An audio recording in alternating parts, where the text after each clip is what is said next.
guys, welcome back to Dream Analytica. Very few people actually know this, but the precursor to the MBTI, or the Myers-Briggs Type Indicator, is actually Carl Jung's typology. His work on cognitive functions laid the foundation for the MBTI. Essentially, the MBTI was a simplification, a layman's form of explaining his personality types to a broader audience. And the reason I wanted to mention that is because I wanted to illustrate the relationship between MBTI and analytical psychology and Carl Jung. And I think credit is due to Carl Jung for establishing the foundation of psychological types that spawned the Myers-Briggs type indicator. So I just wanted to clarify that. So I wanted to talk about personality types and relationships. And the reason I mentioned that it belongs to Carl Jung is so that I could reference cognitive functions. And the reason why I want to reference cognitive functions is because if you want to go in deeper into personality types, Carl Jung does have a book about it that you can read. So I would recommend reading that if you would like to go even deeper into personality types and cognitive functions. Cognitive functions are very important to understand in analytical psychology because it is related to your overall psychology, which include dreams and your persona, your ego, your anima animus. It's all related. It's all connected to one another. So understanding cognitive functions is probably a really great place to start if you want to start learning analytical psychology. Anyways, so back to personality types and relationships. The reason I want to talk about this topic is because I think it's underrated. I don't think people understand just how beneficial it is to understand personality types in order to find a suitable and compatible partner in life. It is, to me, one of the most amazing tools that you could possibly have in not just selecting a partner, but in selecting your group of friends and understanding why the dynamic between certain people is better than others. It's just an invaluable asset to have in your skill set and knowledge base, is understanding psychology and particularly personality types / cognitive functions. So there are 4 cognitive functions. You have thinking, feeling, sensation, and intuition. And thinking and feeling are the judging functions. Intuition and sensation are the perceiving functions, or the rational and irrational functions. So when selecting a partner, I think the most important thing to note is you could have, or you could select a partner that either complements your attributes, your psychological attributes, or compensates for your attributes or your lack of attributes. So what I mean by that is, let's say you're a thinking type, you most often would go for your opposite, or a feeling type, to compensate your lack of feeling. In that, you can learn about that function via your partner. It's a really good way to learn about yourself is by being with a partner, because they can teach you aspects of yourself that may be in your blind spot, such as if you're a thinking type, your blind spot might be a feeling aspect. So your partner can really help you compensate for that area and teach you how to integrate it better into your life. Equally, if you're a sensation type, you might find the intuitive type more intriguing for the exact same reason. It's because it may be a quality that you lack or a function that you lack, and the way the intuitive thinks might be so fascinating to you, and just the way they perceive the world and are able to see things far beyond objective reality might be so fascinating that it is something that you would like to understand better and learn better. And the opposite could be true too. It could be that if you're selecting a partner and you're a sensation type, that maybe the intuitive type might be too abstract for you. So there you can rule out maybe meeting an intuitive type and go for a like-minded person like yourself, a sensation type, mainly because you like facts that are grounded on objective reality, tangible reality. Whereas the intuitive type may be too abstract for you and too uncomfortable, and your views may just be too opposing. So there, I mean, just by understanding cognitive functions, you can rule out unnecessary conflict without even having to meet the person. If you get to such a high degree that you are able to type people without even having to know them. So I highly recommend learning about cognitive functions, the introverted and extroverted aspect of a cognitive function. They're different, they're very different. So like an introverted thinker versus an extroverted thinker, although they're both thinkers, one perceives the world subjectively, the other one perceives the world objectively. It's a different way of perceiving the world, though it is through the lens of thinking. So it's a very broad subject, and it's a very complex subject, but it's an interesting one and a useful one once you've attained it. So I really recommend learning it because it just makes life easier, honestly. It not only helps you understand yourself better, but it helps you understand how other people perceive the world. And that makes you more open, and it gives you more of an open-minded way of approaching life. And that to me is a magnificent trait to have, to be open-minded and conscious of other people's perspective, including what you yourself like and don't like. Like, for example, if I'm an INTP and I understand that I value how other people feel, but I'm not necessarily great at expressing my own feelings or understanding my own values, I can easily say that the reason for that is because extroverted feeling is in my fourth slot. It's my inferior function. Equally, I could say that my demon function, or the eighth slot, is introverted feeling. So I have no consciousness whatsoever of my introverted feeling aspect or my personal values. It's very hard for me to reach that part. That doesn't mean I can't reach it. I might reach it under circumstances where I'm completely stressed out. What that ultimately means is that you have all the functions in your stack. From consciousness to the unconscious, you have all of them. It's just that they are prioritized differently amongst different people. Some prefer feeling to thinking. Some prefer intuition to sensation. So depending on where the function is in your stack, it's just your preference of your way of seeing the world. But that ultimately means, my point being, is that you have every function in your stack. That means we are all related. I mean, we are all connected with one another. We have each other's functions. So you just need to learn how each function works, and then you become everyman. Then you understand all perspectives. And you could say that if you come to that state of mind, you've become enlightened. For each function that you understand how it works, gives you a new perspective and how another person thinks. And so you're not closed off anymore. You're not isolated. You're connected. So you can understand how that person feels and thinks, or intuits, or senses. And that is so powerful because if you know how each function works, you're enlightened at that point. You've reached a higher level of consciousness. And that's the goal of analytical psychology. And that's why personality types is a part of analytical psychology, and understanding how our cognition essentially works. It's all related. So whether I'm talking about the anima or animus, I could simply say that if I'm an INTP and my dominant function is thinking, perhaps when I am possessed by my anima, I turn into a feeling type. And the same can be said for a woman who's possessed by her animus. If she's an INFP, probably she turns into an INTP, cold-hearted, maybe too logical. And that's amazing to understand, that you could describe a person in that level of detail. So back to relationships, and I'm jumping all over the place, mainly because I'm an INTP, so forgive me. So how do you type a person once you understand cognitive functions so that you can find a better partner in real life? It's not as easy as it sounds.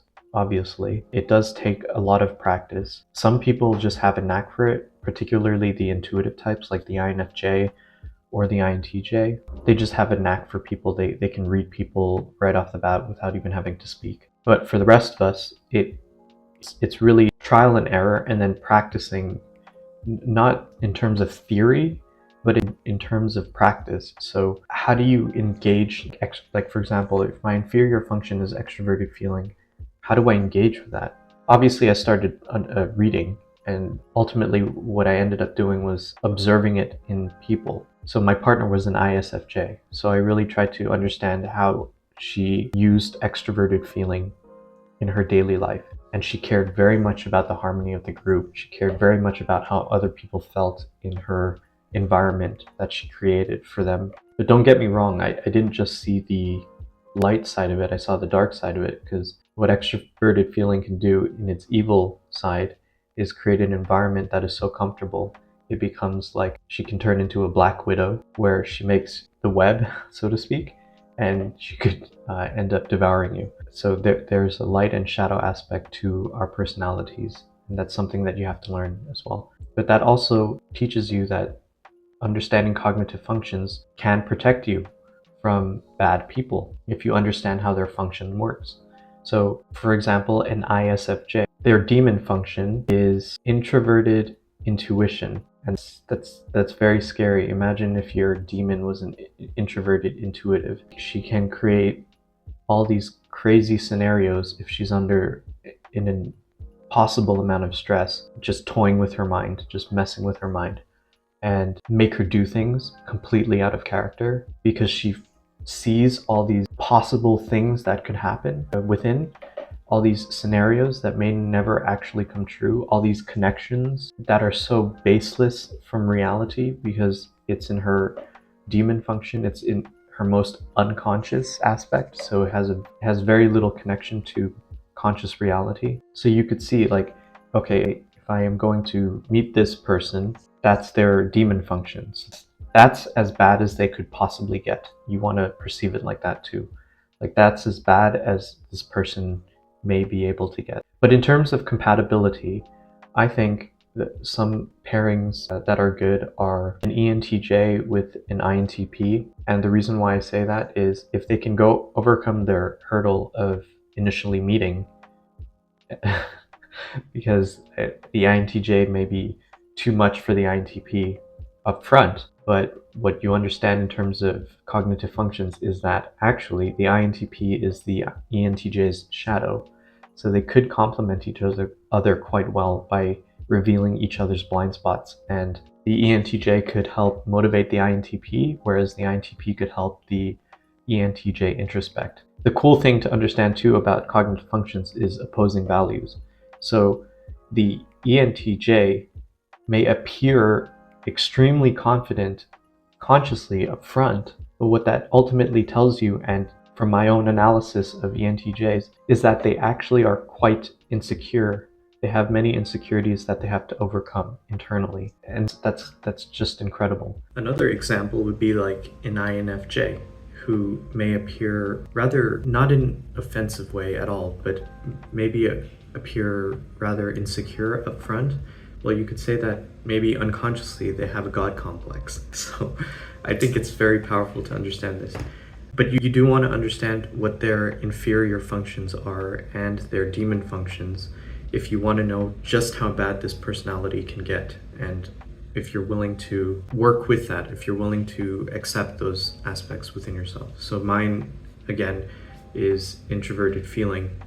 And so what that ultimately means is my demon function, the worst I can get is not knowing what I value and using that and maybe projecting that onto other people. A lot of the times, if we're unconscious of something about ourselves, we project it outwards. So that's one way for you to tell when someone is maybe in their unconscious mode, is when they're projecting it outward, throwing it at other people, instead of understanding that that's a part of themselves. So whatever they are unconscious about, they throw it out at people. Like, you can tell it's a projection. Another good compatibility would be an INTJ and an INFJ, because they're both intuitive types.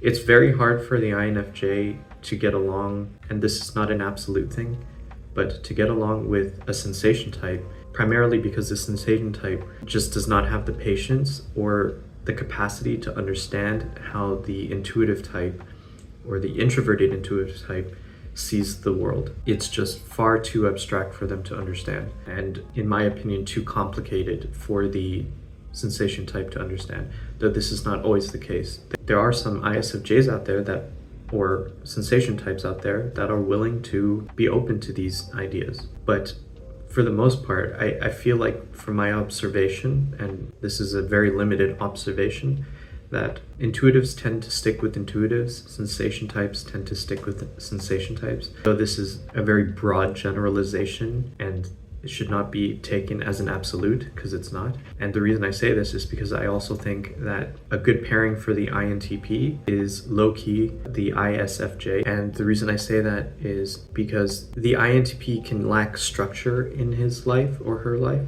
The INTP can lack structure or a regimen, possibly discipline in some respects. And the good thing about the ISFJ is they're very detail-oriented, they're very practical, they're hardworking, and they like sticking to schedules. They're very precise people, in my opinion. Though that's a double-edged sword, right? For both of them. There's double-edged swords for everyone. But the ISFJ could bring stability to the INTP's life. And because the ISFJ is very caring, she might find the INTP sort of endearing, in that the INTP is like this lost puppy. And I say that because a lot of ISFJs that I know in my life love animals. And so they sort of see the INTP as this lost animal that needs to be taken care of.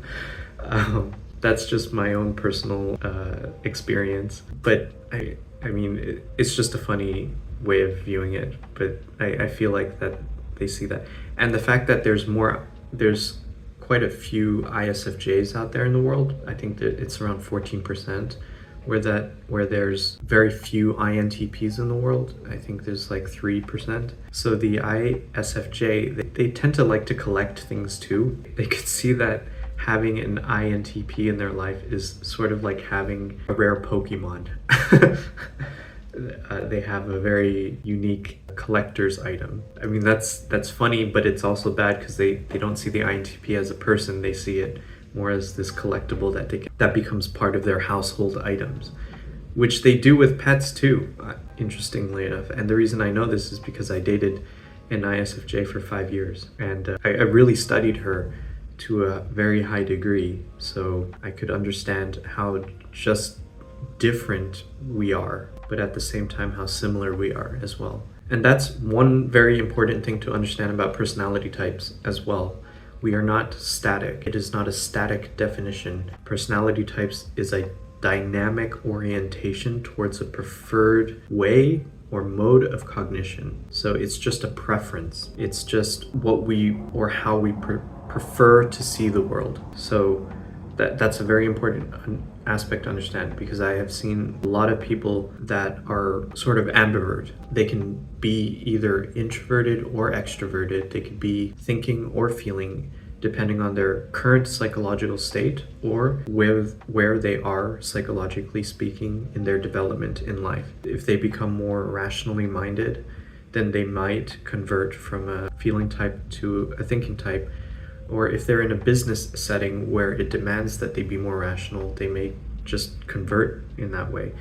Or like I mentioned earlier, that if they're possessed by their anima or animus, they could switch to either direction. I think though that the sensation and the intuitive types, the irrational functions, might be a little more fixed in that they don't sway as much, primarily due to the fact that it's a subjective way of seeing the world as opposed to an objective way of seeing the world. It's an irrational function. So it's hard not to be an intuitive type if you are an intuitive type. Like, you can't convert so much to being a sensation type as easy, I think. Equally for the sensation type, you just don't get those intuitive hits if you are not an intuitive type. So in my opinion, I've seen less sway or less deviation from intuitive and sensation types. I think it's a very powerful thing to understand cognitive functions, because that way you could sniff out people, you could collaborate with people that you know you might already work well with. For example, during my travels, whenever I meet new people, I tend to immediately just ask them what their personality type, if I can't already instinctively type them. And for example, I met this INTJ. I just instantly knew we would get along, and we became best friends, and we talk almost every day now. But it's a double-edged sword, because I didn't think I would get along with ENTJs. Turns out I met an ENTJ and we're now very close. But initially, when we first met, we did not like each other. we just had this aversion to it. I thought he was so loud and boisterous, and egotistical. Boy, was I wrong. And I'm sure he thought I was arrogant and this introverted little worm, or yeah, just thinking he's better than he probably thought I was better than everyone. Boy, was he wrong. But we ultimately ended up becoming very close because the ENTJ is the INTP's shadow and the INTP is the ENTJ's shadow. So we actually are very similar in reality. Whenever he's stressed out, he turns into me. Whenever I'm stressed out, I turn into him. So I become extremely loud, extremely arrogant. I think I know everything. And he becomes introverted, hiding in the corner, very insecure. And so it's just a very fascinating thing to understand. I think it is the utmost importance to understand psychological types, cognitive functions, so that you can better find a good relationship in reality. And these are just examples of just how useful it is for anyone to connect with people that you don't know, to find a partner in life instead of just flying blind. Like, you could go on a date, and if you know their personality type, if you know you already won't connect with this particular personality type, you saved time and you saved money. And that's so important. And it helps you understand, like, how do you want to be talked to? Like, if you're an intuitive type and you have all these ideas, and if you have a partner in which you can't express those ideas, like if you're with a sensation type and they just don't get it, you'll feel very isolated and lonely. Whereas if you have another intuitive type, like let's say an INFJ and an INTJ, who can understand your wild ideas, your vision, your predictions, I mean, there's no feeling that can describe that sort of connection. And it's all based on psychology too. So finding someone that you can resonate with, that you can meet, and where you don't feel like you're flying blind, like, to know this person, that all comes down to psychology and learning personality types. And so that's what this video is about, is a brief introduction to explaining cognitive functions and how they relate to helping you find a relationship, as well as the origins of the MBTI. So thank you so much for watching. I also developed an application available on the App Store that you can download. You'll have descriptions of different types right in your pocket. So if you're ever out and about or on a date with someone, you could easily look up their personality type and read, like, how would they like to be talked to? How do they interact with the world? It's a very useful app, so go ahead and check that out if you're interested. And you can also reach out to me at dreamanalytica.com. Don't forget to subscribe, keep an eye out for the next video, and thank you so much for watching.